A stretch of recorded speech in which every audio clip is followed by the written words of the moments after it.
You have like a unique view on Bitcoin ownership and like how Bitcoin ownership is knowledge. Can you expand on that idea? Yeah. So a lot of people, okay, so I'm going to assume that your audience knows that in Bitcoin, when you own some Bitcoin, what you really have is the ability to unlock coin that has been sent to you. So somebody had sent it to your address, which is really a locking. It's like the ticket stub that says that you have the ability to unlock this coin, right?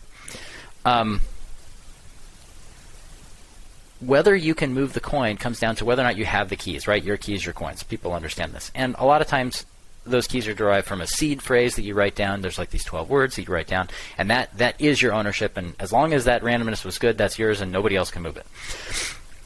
Some people take the extra step then of encoding those written words into, say, metal, right? They're like, I'm going to make sure that this is impervious to destruction. I'm going to engrave it in metal. I'm going to carve it in stone.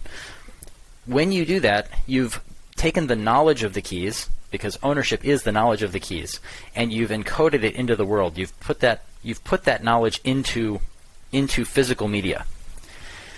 But it hasn't changed the nature of the Bitcoin ownership. It's still the fact that in Bitcoin, knowledge is ownership. So if you know the keys, you own it. If you don't know the keys, you can't move it, and that's it. There's no other authority to go to. In the physical world, in meat space, ownership is what you can defend, right? And how you defend something depends very much on like what your scenario is. If you build a cabin out in the woods, you're defending it against the forces of nature, right? The storm that's going to want to wash away the foundation, the animals that are going to want to try to break in. You have to like defend against that entropy. But in Bitcoin, you don't have to fight against that. You just have to know things, right? You know it.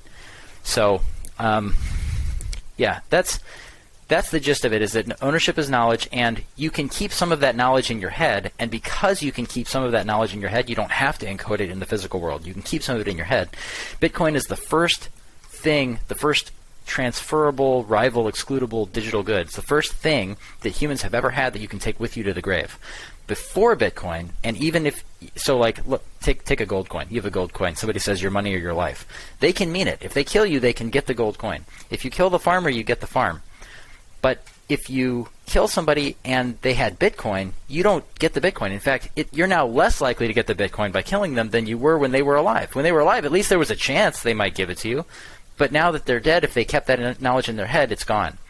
This completely changes the dynamics of human interaction that have been in place since the agricultural revolution.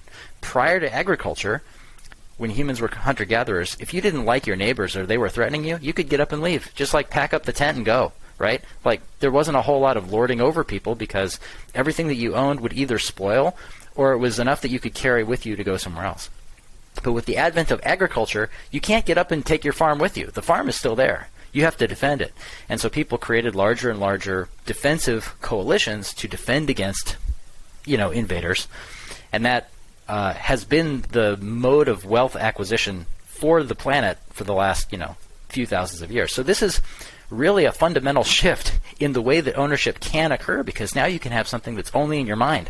And if somebody goes after you, they're just less likely to have it than they were before.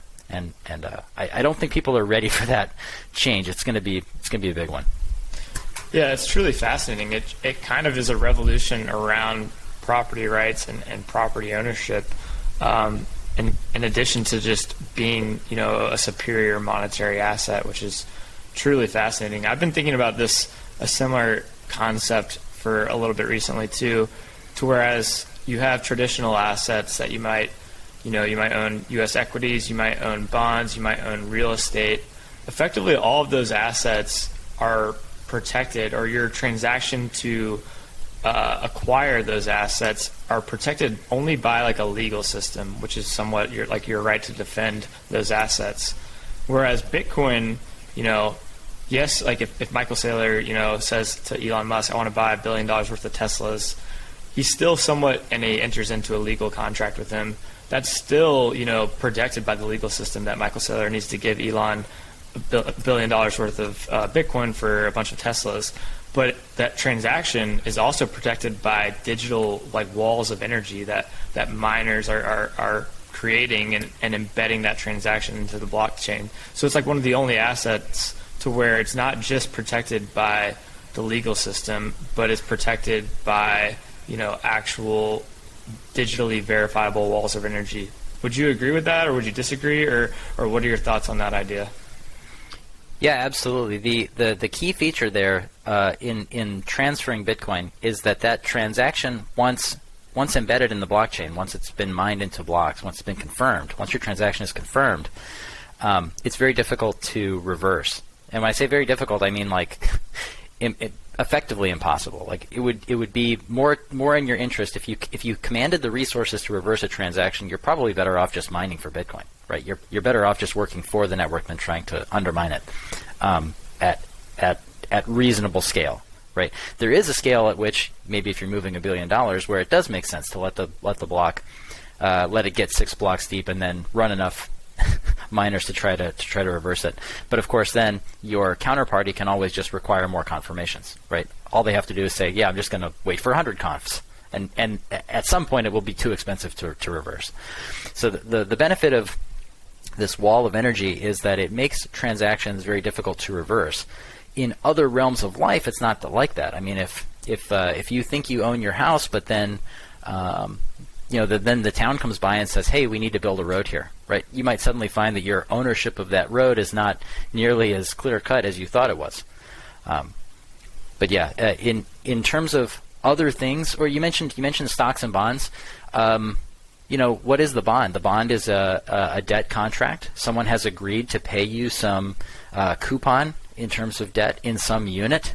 If it's a government bond, then it's kind of weird because they control the amount of the units that they're paying you back in. They could just make them out of nothing. If it's not a government thing, it's still a debt contract, and you're relying on the solvency and the upstandingness, so to speak, of the debtor. Are they going to pay it off?